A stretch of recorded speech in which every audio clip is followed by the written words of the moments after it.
Hey guys, in this video I thought I'd do a really quick comparison on the Luke Skywalker, The Force Awakens lightsaber that I made, and the Anakin Skywalker Revenge of the Sith.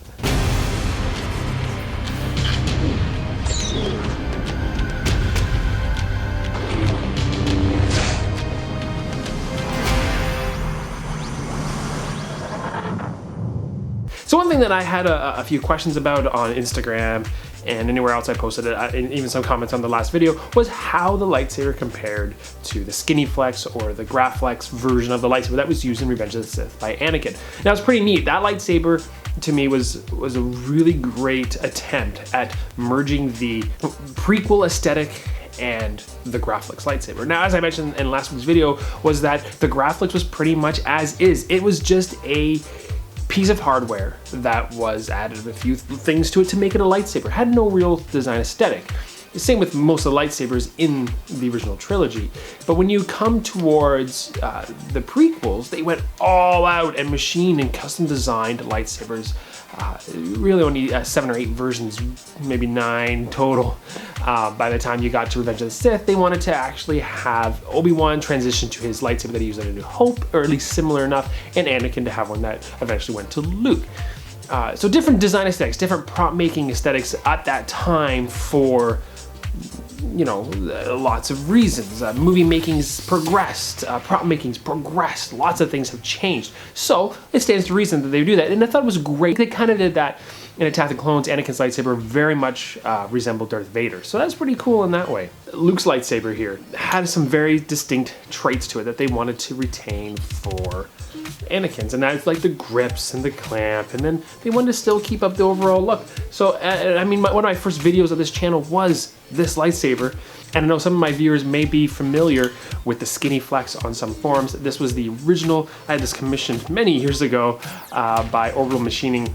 It was it's still one of my favorites, but you can immediately see the similarities between them. Now, the first thing you're gonna notice is that this is thinner. The Revenge of the Sith is thinner, is again to the aesthetic of the new sabers, which were a little bit thinner, but it retains a lot of features. When you're looking at them side by side, you know, you do have the buttons, you do have the eye detail, even though it's a brass eye here, or a copper eye rather, and a glass eye. The chipboard was changed for the same reason, although they're all different. Pretty much Luke has never retained the same activation plate ever, from bubbles to chips to a different chip to this chip. Really, when you look at it, since Anakin had this, it's been changed a million times. They do retain 6 grips. This one never had notches, so it was much more in line to A New Hope. But it did have only 6, where A New Hope had 7. No D-ring, because they were going with the cover tech clip, for that matter. They didn't have to worry about having a clamp actually clamp down, but they did have a detail here, which sort of was the, you know, the clamp itself, the clamp. They went with a knurled band to reference off of the Empire Strikes Back knurled tape, and again I went with the flat tape. So again, it's one of those things, there's so many different versions, they just went with the one they wanted. The bunny ears are there, similar. As you can see in my close-ups here, they do have the port connectors. They have screw above the eye area. The ring is all there. So really, when you look at them side by side, they're very close. I think they did a great job at translating lightsaber differences through it all. So hopefully with the close-ups here, you can see the differences.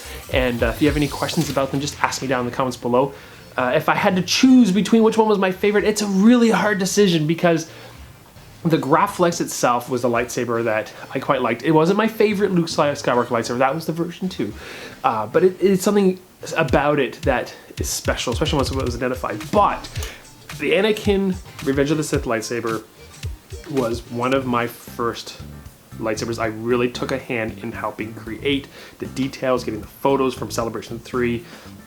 I do prefer the cover tech over the D-ring. Sorry, original trilogy fans. I just think it had a cleaner look, a more of a sword feel to it as opposed to a tool feel. It was just different feels. But for the most part, when it comes down to it, I probably prefer the Revenge of the Sith one over the Force Awakens, A New Hope, Empire Strikes Back version. But really, I love them both, and that's why they're both in my collection. So if you have any questions, which one's your favorite, guys? Which one do you like? Do you like how they did the prequel lightsabers and through the Clone Wars and everything, compared to the original trilogy and the newer films? What's your favorite aesthetic? Even Kylo Ren's lightsaber is kind of in between the two. So what do you think though? Let me know in the comments below. But guys, thank you so much for watching. Thank you so much for subscribing and liking and sharing and everything. And I hope to see you guys next time.